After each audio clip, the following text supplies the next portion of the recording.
Hi, I'm Annie of ByAnnie.com and Patterns by Annie. Thank you so much for joining us for episode number 17 of Season 2 of Live with Annie. It's always fun to see our regular viewers and to welcome new friends to our community too. We love connecting with you each week and really thank you for making the time to be with us.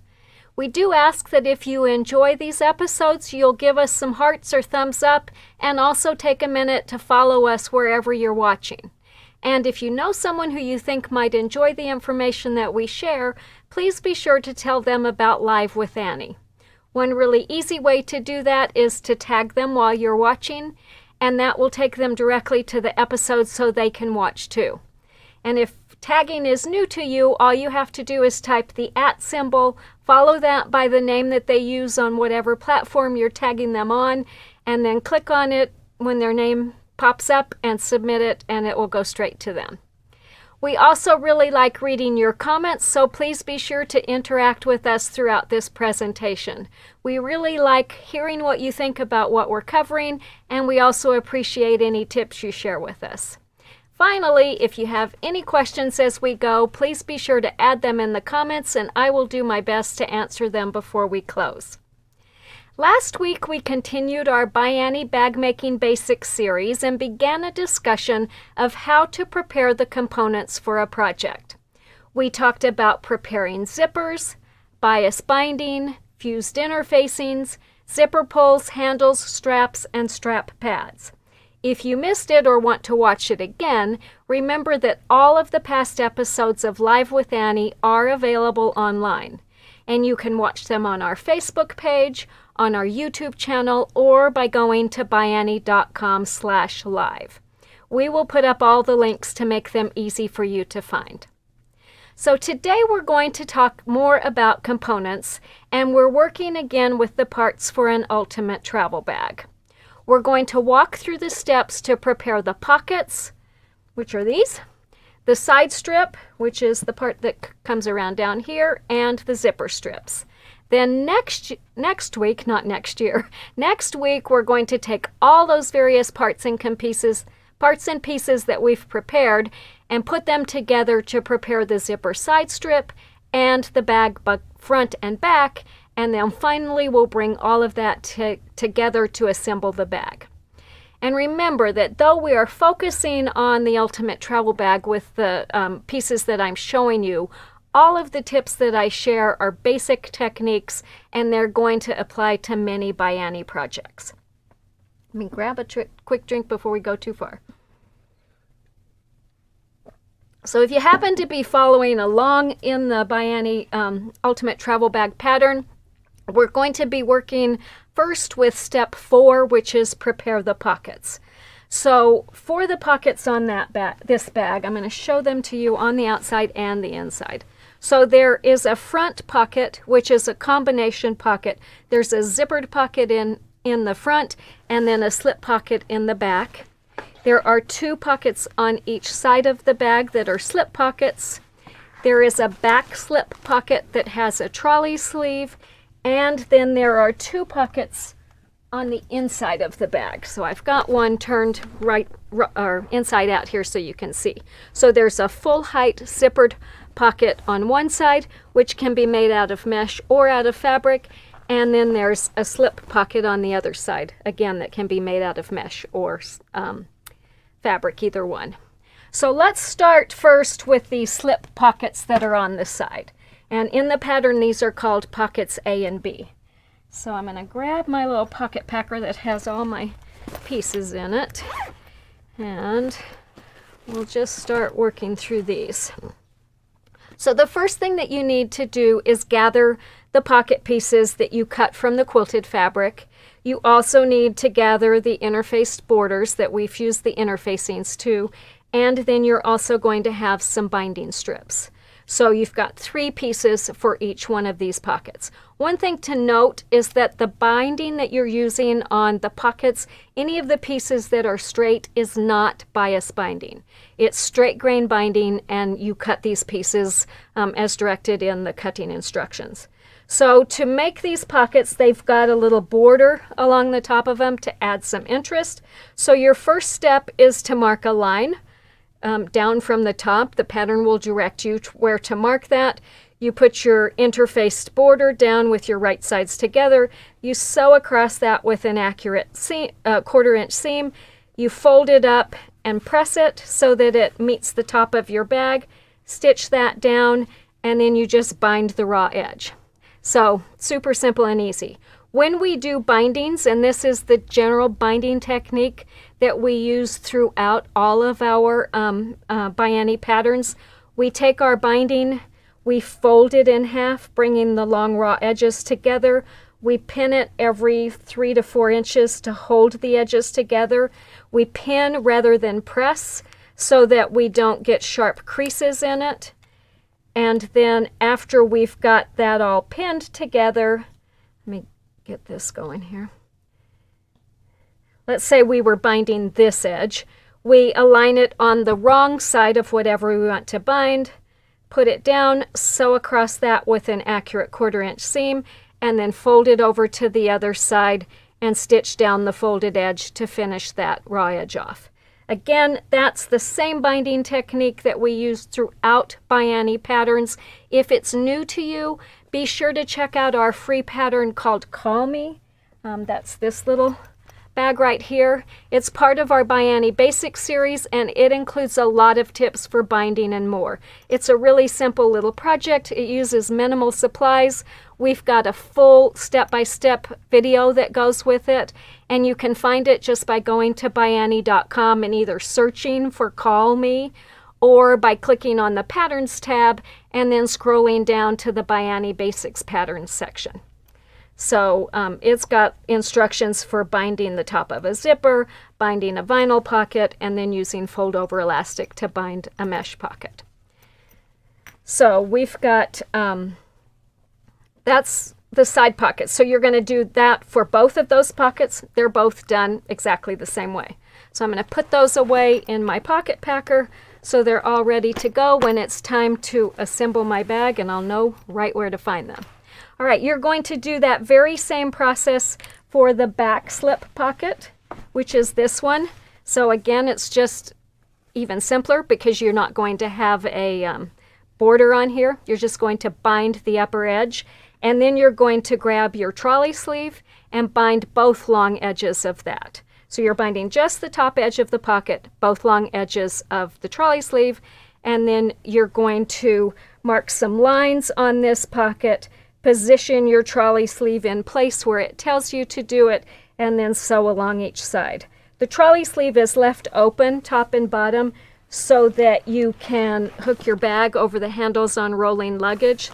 So it's just a matter of attaching it to the pocket on the sides. So that again is pocket C and the trolley sleeve.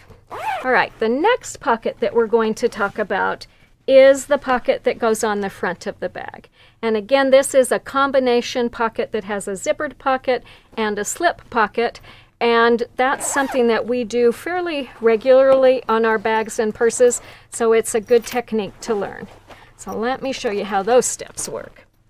All right, so that pocket starts out as just a piece of quilted fabric, and the first thing that you're going to do is attach a zipper to the top. After you have the zipper attached, you're going to sew a little border strip to the top and then position it on the other pocket, bind the edge, and that's what creates the slip pocket portion. So let's talk first about the process of attaching the zipper. So when you're ready to put a zipper in a pocket or a zipper strip, any of those, it's going to be basically the same technique. So we put our pocket right side up. We put our zipper right side down so our right sides are together. We zip our zipper up so that we can let our pull hang off on this edge.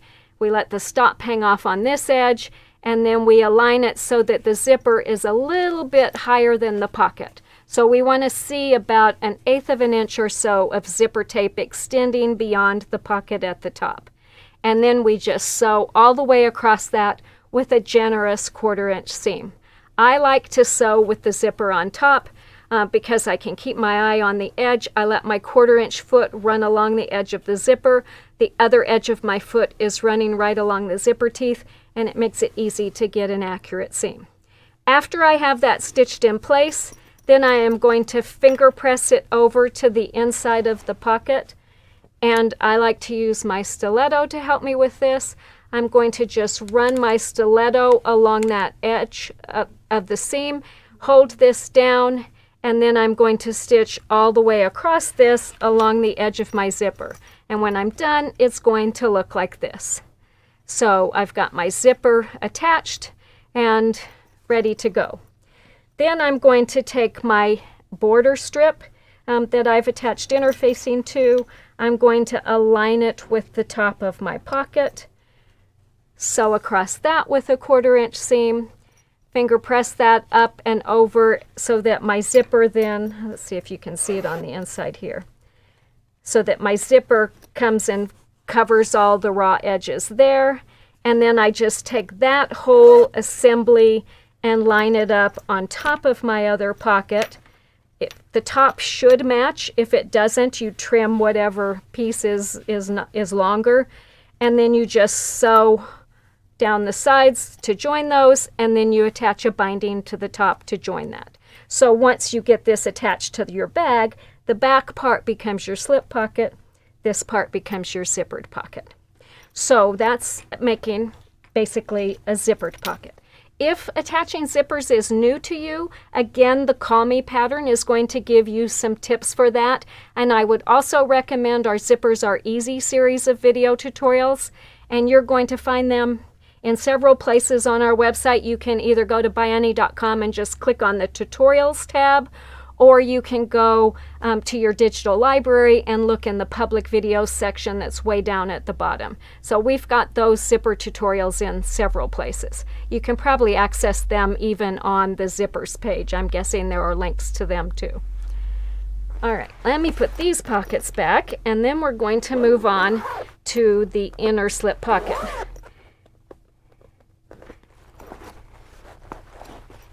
I love these pocket packers for being able to store my pieces and have them all ready to go when it's time to put my bag together. Especially if you don't get to it all at once in one day. All right, next we're going to look at the inner slip pocket. Let me bring this back up here. I'll just set this one down and put this one up here. So this is a slip pocket that goes on the inside of the bag front. And as I said, you can make it out of mesh or you can make it out of fabric. And the new Ultimate Travel Bag 2.0 pattern has you bind the top of that pocket with fold over elastic. The great thing about using fold over elastic for that is that it gathers that pocket a little bit so that it can accommodate bulky items but still hold itself tight. This, as I told you last week, these are step outs from my first or one of my Craftsy classes that I taught on this, and at that time I'd never even heard of fold over elastic. So when we wrote that pattern, we used fabric to bind the pocket, and that works too. So if you don't have fold over elastic, you certainly could use fabric, but we really like the stretch that the fold over elastic provides, plus it's one really easy one-step process. So we wrote the new pattern to do that. So let me kind of show you the process for doing that. So there are several things to keep in mind when you're working with fold over elastic. First of all, it has a shiny side and it has a matte side, and you can use either side out. It just depends on the look that you want. There is a fold woven right down the middle of the elastic, so it folds really easily along that line. So you can fold it that way or that way. It just depends on what look you want. When we do this pocket, because of the way the bag is shaped, we're going to put a few little pleats in this as we do it, but we like to have those concentrated towards the middle so we don't cut them away. So when we attach the elastic, we recommend keeping it flat for about the first couple inches or so, and then start stretching it a little bit, because as you can see, our elastic is a little bit shorter than this so that it gives it that little bit of gather. So I keep it flat for the first couple and the last couple, and then I just let it fill in between. So a lot of times I will put pins on each of those ends, and then I just stretch as I go. So here's what it's going to look like when it's finished. So you can see I've got it straight and flat on each end, and my gathers are concentrated in the middle. One thing I forgot to mention is that this pocket is made with 2 pieces of fabric that we put together so that you've got a finished edge on both sides. You're not seeing, naked fabric or the wrong side of the fabric. You could make that either by just taking a piece of fabric and folding it in half. In this instance, to make best use of fabric, we cut 2 pieces and just put them together with the wrong sides together and stitch around the outside edge before binding the top edge. After I get done sewing this with fabric or mesh, I usually will put a wonder clip on here with the colored side up, because usually it looks the best on the side that I sewed from whatever was on top, and that just makes it easy for me to know that that's the best side when I go to put it in. So same process if you're doing your pocket out of mesh. Again, you've got a single layer of mesh, you've got your fold over elastic, and you just stretch your elastic a little bit as you sew and keep those together. And again, put the wonder clip on so you know which side is which. All right, I think the process of binding, if you want to use fabric, this is kind of a good tip to learn in case you ever want to bind a pocket with fabric. So you're going to take your binding and fold it in half just as we did before, put it on there, sew that with an accurate 1/4 inch seam, and then I take my stiletto and run it along the back of the piece so that I am pressing that seam up toward the binding, and then I can fold my binding over and stitch along the edge, and all of my raw edges are hidden on the inside of that seam.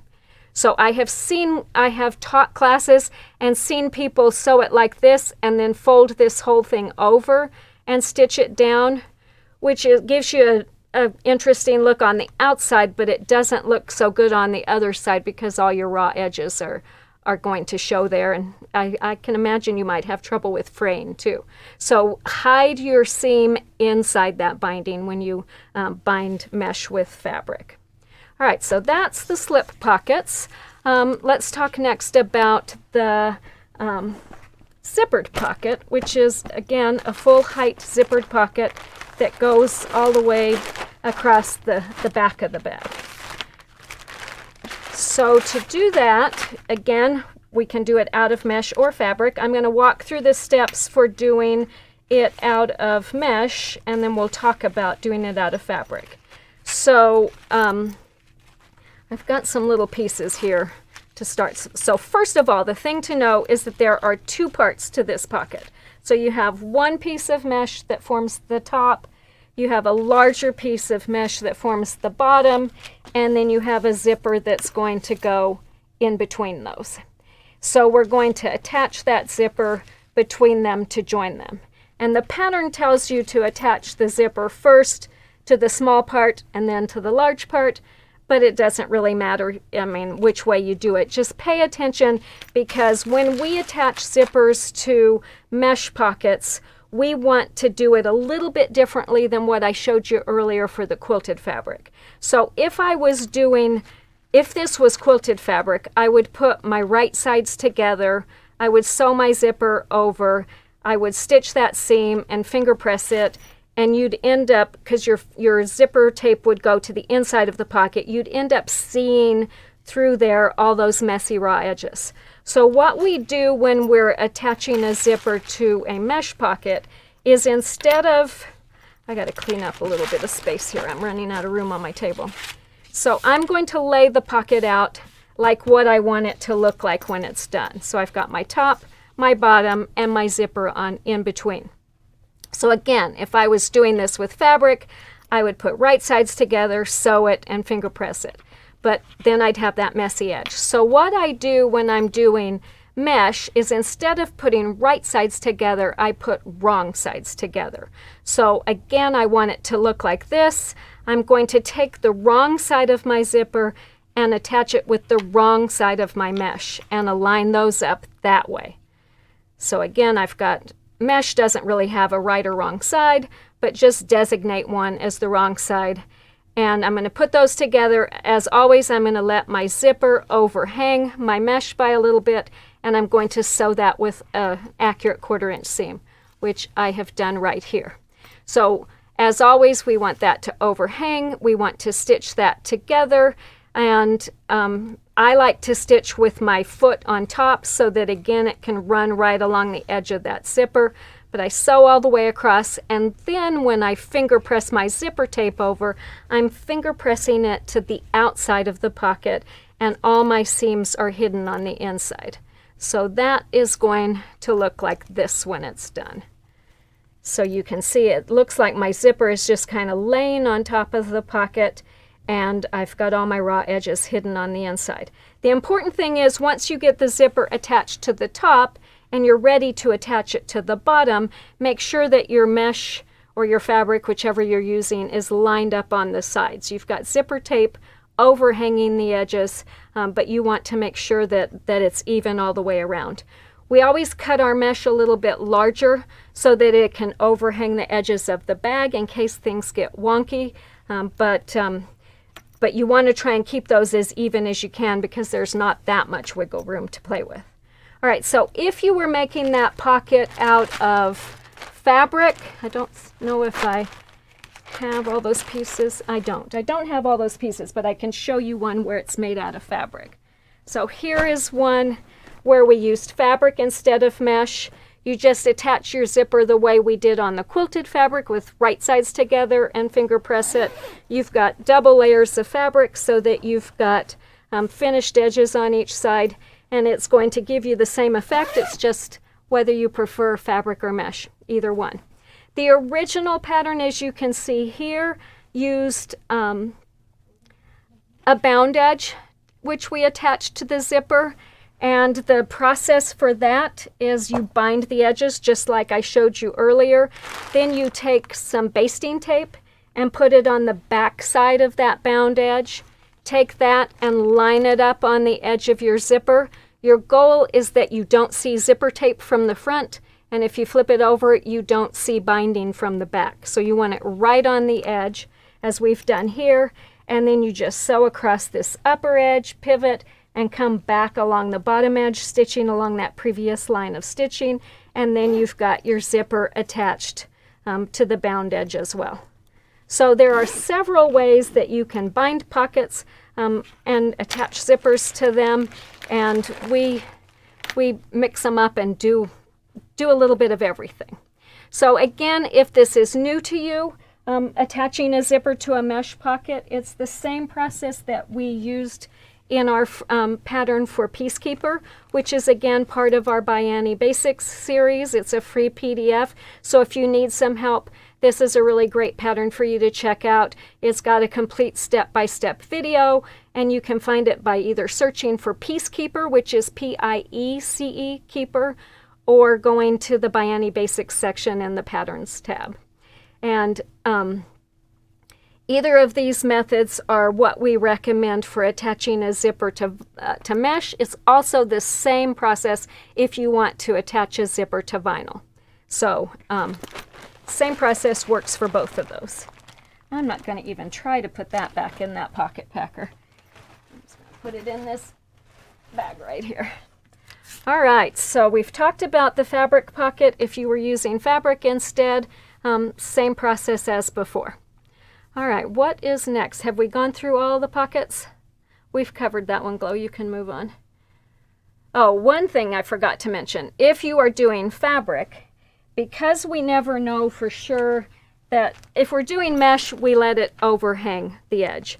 But if we're doing fabric, we want it to fit when we go to put it in. And we're never positive if people are going to be using number 4.5 zippers, which are wider than, say, number 3 zippers. So most times if we're doing a pocket, we will assume that someone might want to use a narrower zipper, and we allow enough fabric that it's going to fit when it's done. So if you are using the fabric pocket, the next step in the pattern for that is to trim the height of this finished pocket. So you're going to measure from the top edge, you're going to trim from the bottom to the height that it tells you in the pattern. One really important thing is don't trim the overhanging zipper tape that's hanging out on each ends, because it's always nice to have that zipper tape hanging out so that you can keep your zipper slides out of the way and attach your pocket and then trim the zippers even with the edges. So that's the pockets all ready to go. Super simple and easy, nothing hard about that. Now we're going to move on to step 5 in the pattern, which is preparing the side strip. And so the side strip is this strip right here, which, see it better on the outside is the bag. So this forms the sides, the bottom, and the other side of the bag. And it's going to have pockets attached to it. It's also going to have carrying straps attached to it for attaching the handle when you're ready to attach the handle to carry the bag. So, and it also, if you want, you can put buttons on the bottom. This one does not have buttons. I bet this one does though. Yeah. So on here we attached buttons to the bottom to lift it up and give it a little bit of extra cleanliness when you're carrying it. The other thing that's attached to that side strip, which you can see on the inside, is a stabilizer sleeve. And so this is on the inside of the bag, and when you're all finished with your bag, you can insert a stabilizer, like an acrylic stabilizer or a foam board one in here to give a really firm base to the bag. And so that makes it easy to remove it if you ever want to launder your bag. All right, so let's find the pieces for that step, which I think are sitting in here. Yep.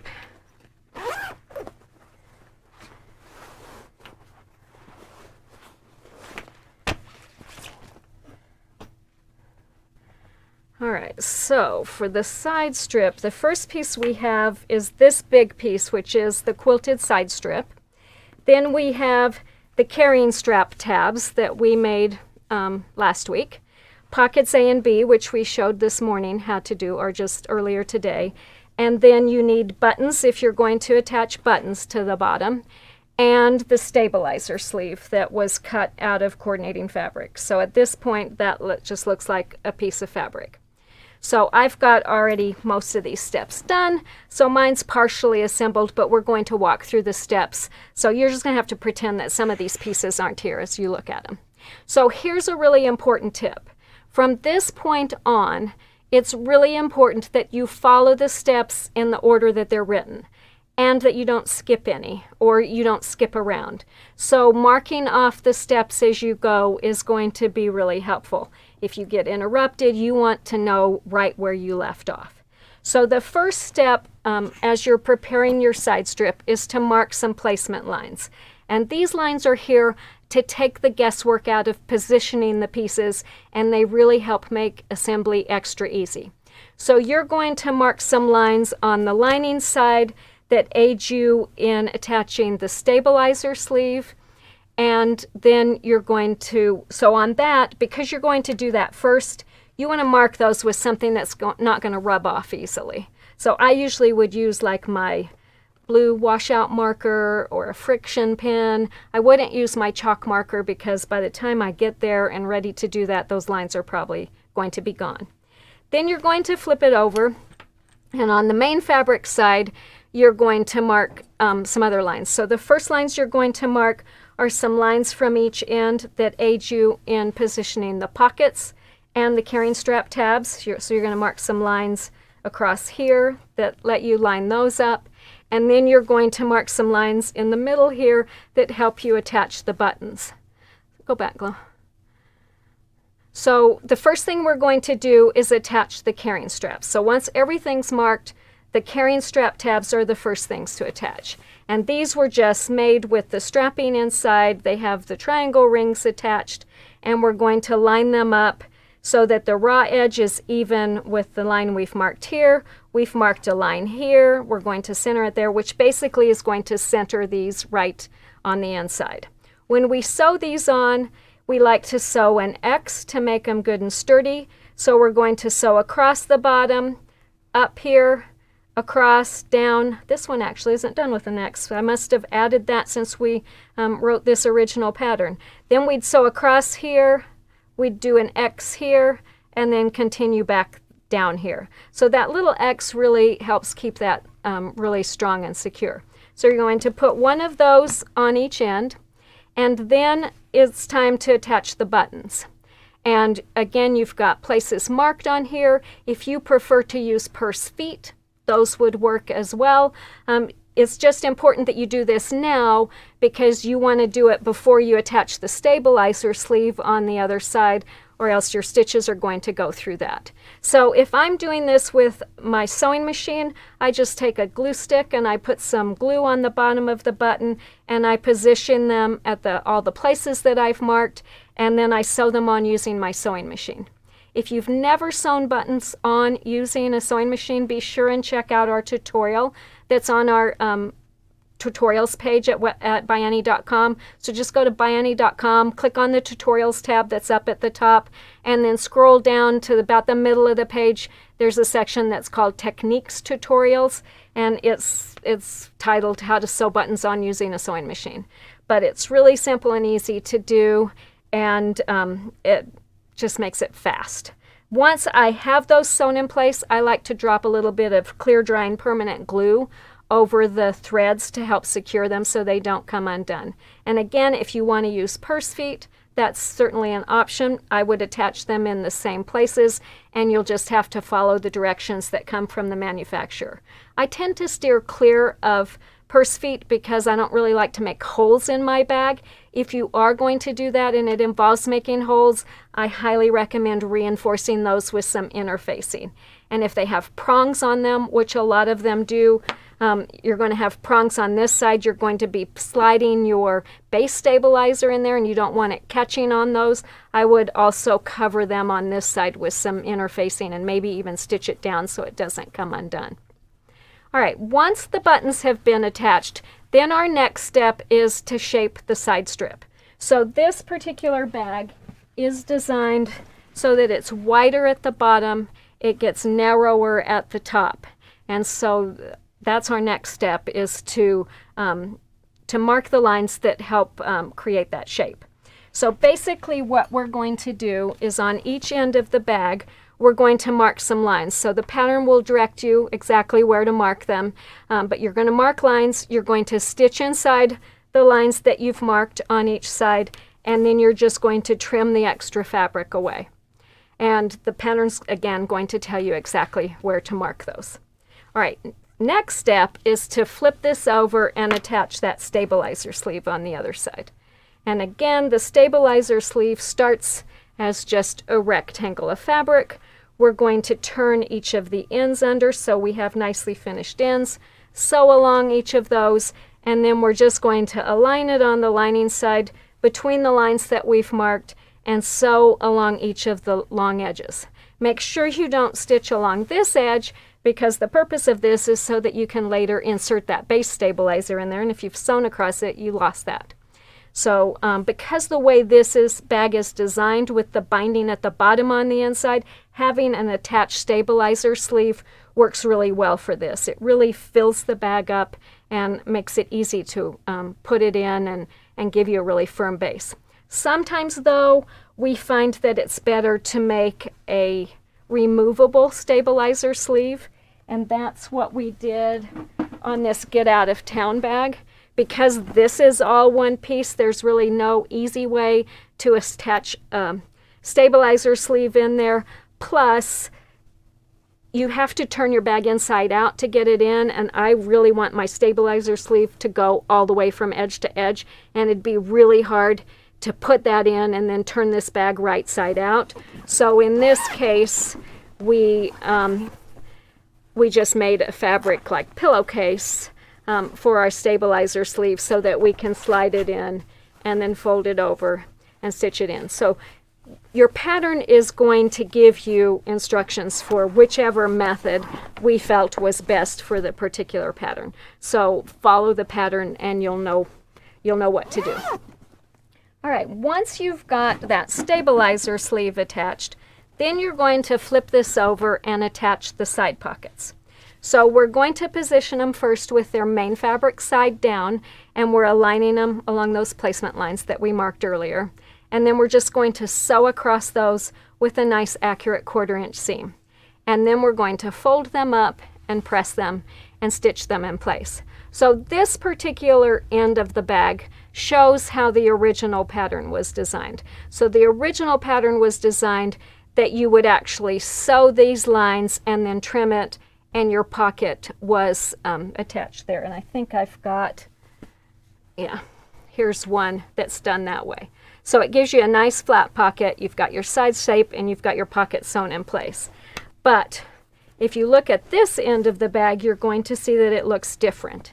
So this is one of the changes in the 2.0 version. We made it so that the pattern or the pocket will expand a little bit, which makes it easy to carry a bottle of water or you know, something bigger in there.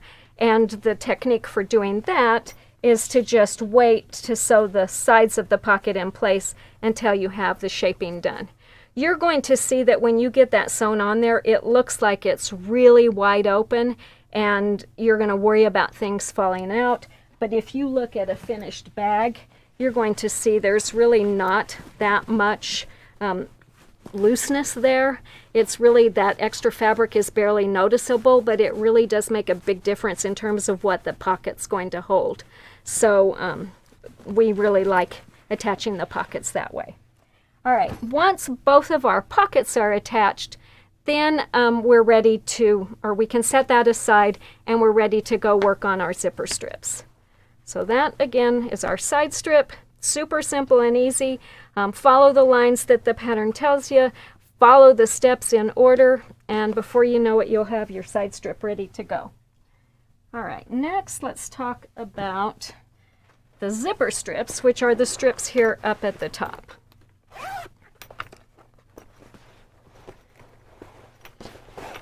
Hopefully this is making you realize that there's nothing hard about making this bag. It's just following the steps in order, getting all the components ready to go, and pretty soon you've got a beautiful finished bag.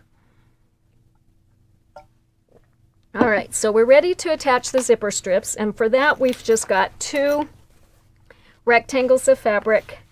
I like to, when I cut these pieces out, I like to cut this wide piece so that I can cut down the middle and have my design continue across. So pay attention when you go to attach the zipper, that you're putting it where you want it in the middle. But again, this zipper is done just exactly like the zippers on the pockets. You put right sides together, stitch your 1/4 inch seam, finger press your zipper tape to the inside, and then the important thing is to make sure that you've got the other side lined up when you go to sew it. You don't want to sew this here or here. You want these edges to be exactly even. So I take this piece and fold it over, and the first thing that I do is attach. I make sure that I'm down about that 1/8 of an inch, but I put a clip on each end on the sides so that I know that I'm not going to let that stretch out and get any bigger, and then I start clipping and stitching this in place. After you've got that stitched in place, then you've got your piece in between those two. This is the same method as we do in our Easy Does It pattern. So this is again part of our ByAnnie Basics series. And so it's a free PDF. There's a step-by-step tutorial, and it's the same process for attaching the zipper between the zipper strips on this. It's just a little bit smaller. So make sure you pay attention to that if you need some help. All right, once we have the zippers in, then it's time to shape the zipper strip. And again, as I said earlier, because we never know for sure what size of zipper people are going to use or how accurate their seam allowances are going to be, we always try to allow some extra fabric for these zipper strips. So the first step that you have is measuring the width of these and trimming them if necessary. And in this one, we have to trim a little bit before we start. So turn this over so it's right side up. So let's say we're trimming it to 5 inches. Or 6 inches, which is what this is. So the first thing that you want to do when you trim the first side is take your, in this case that would be 3-inch line, and align it with the center of your zipper teeth, and then trim any excess away from that. Once that side is trimmed, then you can lay this on and trim the other side without having to pay attention to the center of the zipper. But you always want to make sure that your zipper is right in the middle of the teeth. After you have that trimmed, then you're going to mark some lines and stitch through those. So I like to do those on the back because I'm going to cut along these lines, so I don't need to worry about them being removable. And basically the pattern's going to tell you where to mark them. You're going to mark lines here and here. You're going to stitch inside those lines, and then you're going to do what I did here and cut away those lines so that when you're done, you're going to have a strip that looks like this. So again, this makes your bag narrower in the center, wider, and then it gets even wider at the bottom. So super simple and easy to do. All of our components are ready to go for our bag, and as you saw, as we were working, everything was flat, rectangular pieces of fabric or mesh. That makes it easy when we go to mark lines, makes it easy when we go to position pieces, and all those steps have been really straightforward and easy. So I hope you've really seen how easily this bag comes together, and you'll understand that it's a really doable project, and that you'll soon be on your way to making your own ultimate travel bag or another ByAnnie project as well.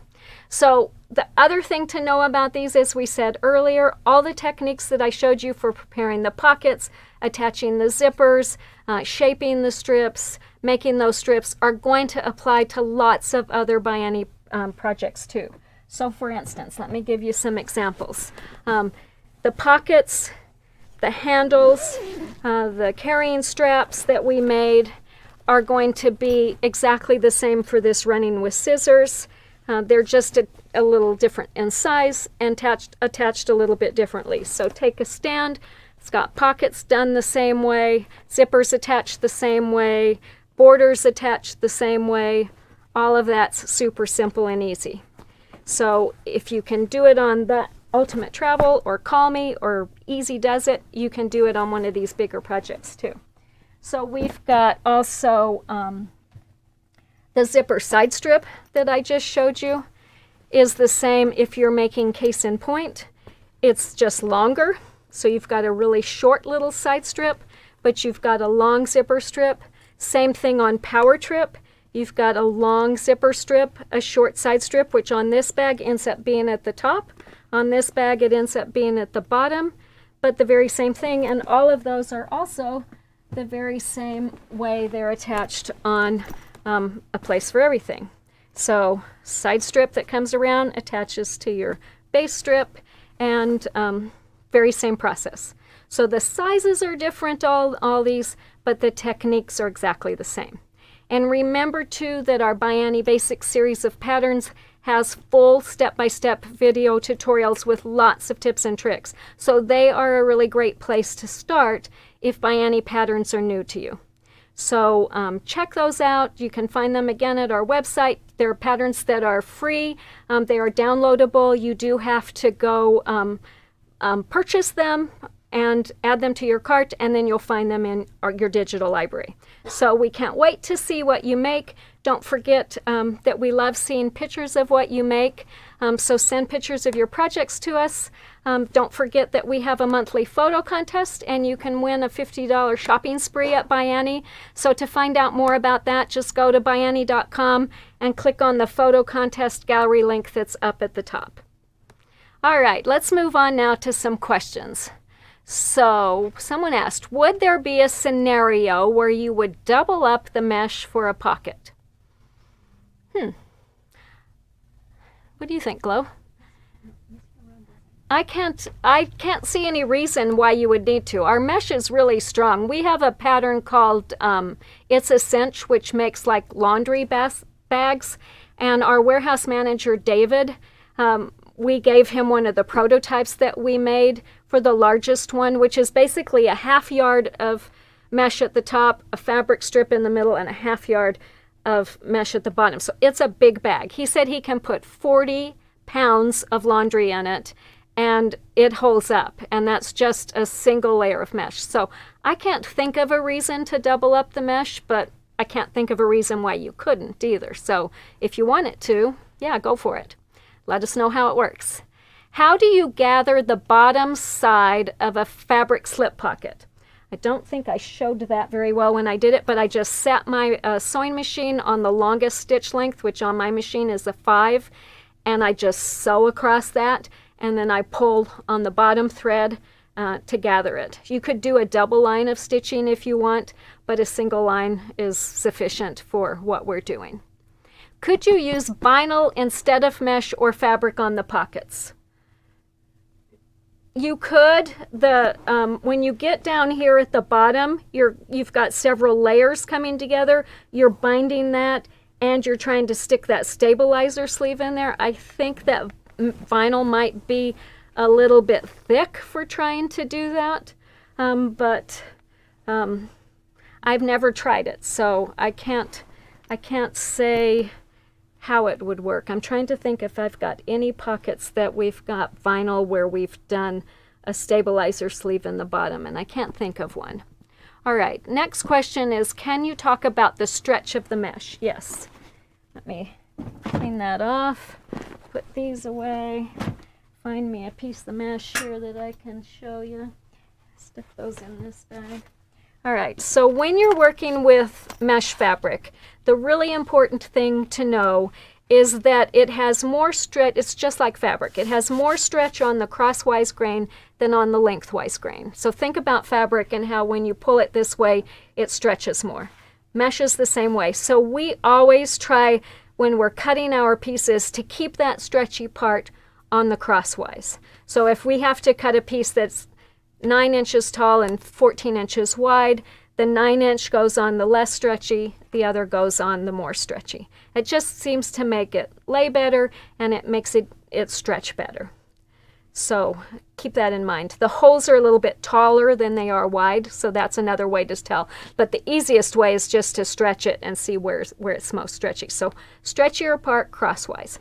Next question was, what thread and weight do you recommend? We use So Fine 50, which is a 50 weight polyester thread. It's a 3-ply thread, quite fine, and that's what we use for quilting, assembly, basically everything that we do. A lot of people prefer to use a cotton thread, and I know Leslie likes to use a 40 weight Aurifil thread, which is a 2-ply thread, but our preference, and the one we use almost 100% of the time, is So Fine number 50. If you fill up an ultimate travel bag, will it still fit under the seat in front of you on an airplane? Yes, I have taken that bag with me and had it under the airplane. I mean, if you have it so jam-packed that it can't squish it all, it might not. And the other thing is, know that planes vary. The sizes that they allow for personal items and what will fit on the seat isn't the same from one carrier to the other. It's always a little bit less, I found, when I was traveling internationally than when I was traveling domestically. So check the size requirements for whatever carrier you're going on. The other thing is, because these are soft, squishable bags, if they're not really full, you can easily push that down and make it fit inside too. All right, thank you for the questions. If you have any more, add them in the comments and I'll be checking them later tonight. But let's move on now to a couple announcements. Again, we want to remind everybody that the ByAnnie Bag Makers group on Facebook is hosting a slow along for the Ultimate Travel Bag 2.0. If you're not a member of that group, we highly recommend it. They have over 22,000 members from countries around the world, and they're all really talented. They're very encouraging. They give lots of great tips and support. It's a private group. You need to submit a request to join it, but it's easy to do. You just have to answer a couple questions. And Randy Jones, who is the administrator of the group, is really quick at approving members. And then once you are a member of the group, right at the top, you're going to see the info about the Ultimate Travel Bag Slow Along. Randy's got a really good PDF there that answers any questions you might have and gives you information about how to join it. So basically, you just need to know that it's going to start on the 21st of May. It's going to go for 12 weeks, and Randy created that really slow-paced schedule because she knows that life happens, and she wants to give you time to work on that, but still carry on with life and not stress about things. You do have to sign up for the Slow Along, and you need to do that by Friday, May 13th. And there is a $10 fee, which is nothing when you look at all the help that Randy provides. So once you've paid that fee and registered, you'll join another Facebook group, which is a private group, and the Slow Along is held within that. So Randy's already posted a few videos within that private group to help people pick fabrics, and I've seen lots of people posting photos of the fabrics that they're going to use. So if you haven't already done that, be sure to do that soon. I need one more quick drink of water. And then we're going to move on to our featured local quilt shop of the week. So at ByAnnie, we strongly encourage you to shop local and support your local quilt shop. Quilt shops are the lifeblood of our communities, and we all have to do our part to keep them strong. So one way that we recognize local quilt shops is through our annual local quilt shop contest, which we host each year in February. But to continue the fun throughout the year, each week we like to feature a shop and share some comments from the contest from their voters. So this week we are featuring Lady Jane's Quilt Shop, which is in Freeland, Michigan. It's owned by Tara and Matt Gerhard, and it's a modern day quilt shop where you'll be able to find all the supplies you need to make the perfect quilt or ByAnnie project. Tara tells me she was introduced to quilting by her mother almost 20 years ago, and she's loved it ever since. And she named her shop for her late grandmother, Jane. Jane wasn't a quilter, but she was an avid knitter, and she always had a project going. So Jane loved creating something special for all of her children and grandchildren, and Tara says she's happy that she still has some of those treasures. Tara said that her grandmother would be so pleased to see her store become a reality, and she really looks forward to being able to show her two young daughters that if you believe in yourself, you can do anything you put your mind to. So Lady Jane's customers raved about their friendly, helpful service and great selection, including lots of ByAnnie patterns and products. Teresa said that she really appreciates that the store keeps the inventory fresh and updated, and she appreciated their good mix of modern fabric, fun classes, and blocks of the month. And Mary said, Tara, the owner, is very sweet, helpful, and knowledgeable. She is very willing to order anything you need for a project and offers a wide variety of classes to help your creativity soar. I stop in at least once a week and always find something I can't live without. And Marty shared, the welcome sign is always out. They give personal attention to every customer and are very friendly. I've always felt that my needs and wants are important to them, and they are always willing to assist me. And they listen to customers and schedule classes to meet their requests. So the shop has been working really hard this week, moving into a new space, which is just next door, but it's a larger unit in the same plaza. So they're going to be celebrating a grand reopening starting on Friday, and as part of the celebration, they will have a ByAnnie trunk show on display throughout the month of May. So if Freeland, Michigan is in your neck of the woods, or if you're ready for a fun road trip, be sure to stop in and check out Lady Jane's Quilt Shop's new location and tell them Annie sent you. So thank you again to everyone who joined us today. We are going to be back next Wednesday at 2 p.m. Mountain Time with another educational episode of Live with Annie, in which we'll take all these parts and pieces and bring them together to make a bag. So we've got lots of great tips to share, so be sure to join us then. And until then, happy stitching!